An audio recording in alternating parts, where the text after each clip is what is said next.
All right, so this is what I've set up for my maps, and I kind of made a template for this, and it's so that an export script works, or export auto action works really well. What I've done is I've defined each of the various layers of information, and in each layer there is a light, there's objects, and there's shadow. And the reason for that is so that I can turn light and shadow off in order to make a image that has no light and shadow during export. So base is all of my textures, all of my ground floor stuff that I'm working on, anything that's not going to cast a shadow. Then layer 1 is all of my shadows for the buildings, my ground floor for the buildings, any roofs that are set up. Layer 1 is all of my low-level objects, so anything sitting on the floor, essentially, that doesn't have a shadow cast onto it. And then layer 2 is anything above those items, so tables on top of chairs kind of thing. Layer 3 is going to be all of my light sources, and that can... Again, the reason for that is because most of those are going to sit on top of tables. I probably need to move my fireplaces down lower to probably something like layer 0. Then layer 3 is all my light sources. Layer 4 is then all my external walls, my doors, my windows, my stairs, everything like that. And in each one of these levels, like I said, I make lights and shadows. Not necessarily that each one of those has a, but there's a folder there in case I need to put either light or shadow there in order to have the light maybe go under something or over something and so on. And then I have 2 grid systems. I have one which is the full grid, and then I have one which is just a single square that says 5 feet is the square. And that's my version for a VTT. For those like Fantasy Grounds where you have to highlight the square in order for it to create the grid within the VTT. Now, when I export things, I have this export script here.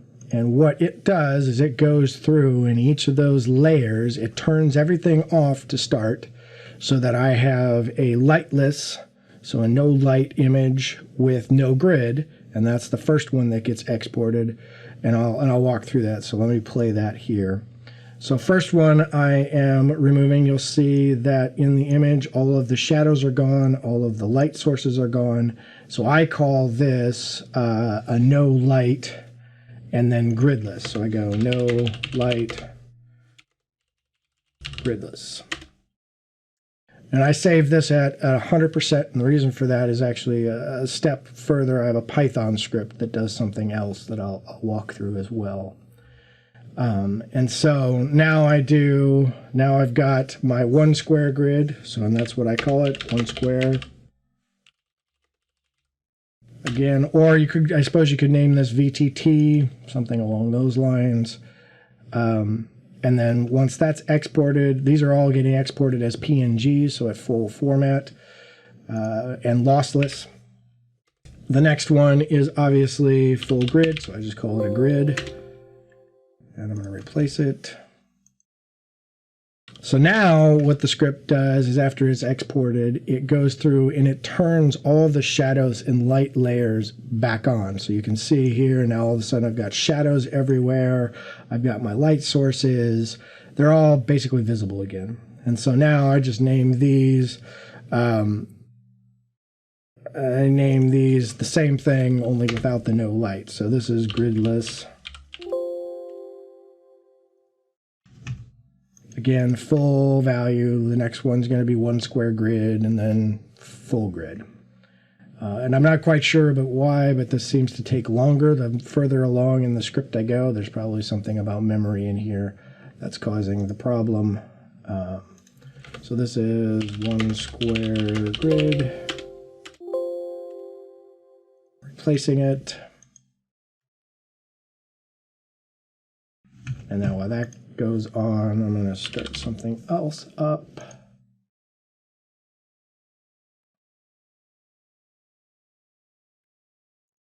All right, and then this final one is grid.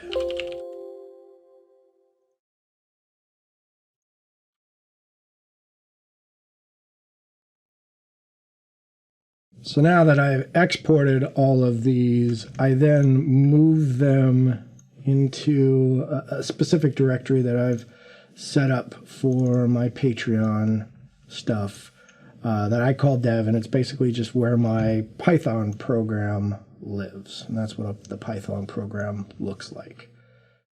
So in my input directory, I create a folder and I put all those files. I've already done this once while I was creating the program. And so what I then do is I press the F5 to run this script. And then what it does is it goes through and it makes a high-res JPEG, a low-res JPEG. Low-res at this point is just 50% resolution. I can modify that.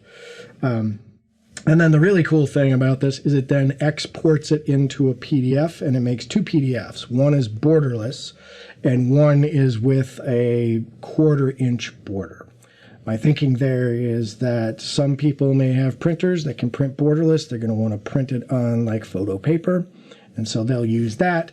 Some will not have that, and they'll print it with the border, and the average border is a 1/4-inch around. And so that's being done for every single image here. And when it's talking about the cropping, it's actually got to go through each of the images and cut them apart in order to create the PDF. And then the final thing that it does is it goes through and makes a zip file. So in my output, I have this output zip file. And now I have a high-res with light. So each of these images is with light. I've got one with no light, each of those images. Then I got a low res, and then I've got a PDF, and I have border and borderless. And each one of those I have gridded and gridless. I figured that there's no reason to make a PDF of just the one square grid.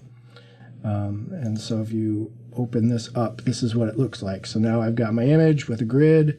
I've got multiple pages all cut out, so I could print these out, and I'd be able to essentially tape them together, I guess, in order to make a map. So that's my process at the moment.